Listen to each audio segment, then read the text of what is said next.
dřív nebylo. Stále máte třeba titulů 20% žen, které jezdí s autobusy do Iveco, ale to je úplně jiná práce.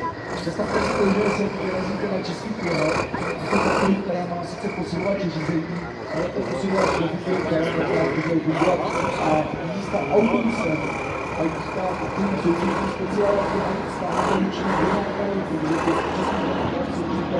to je úplně jiná práce. Pochopím to, že holcí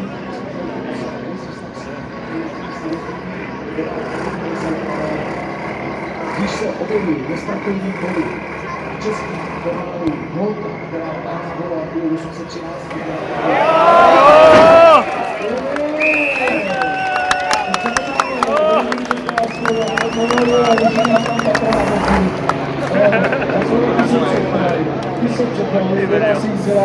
Ono právě v tom je český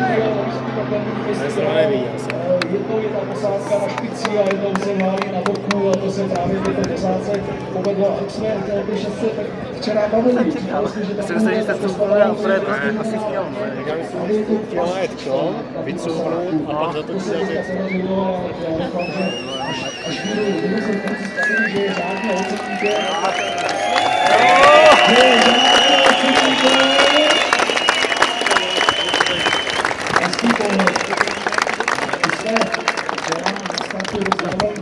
Šlo 4 týdnů a tady jsme říkali kluci, to si to na střechu nebo na roudu ze spolu a to byl pěkný pohled.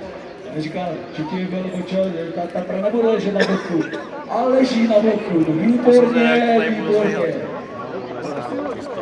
Ty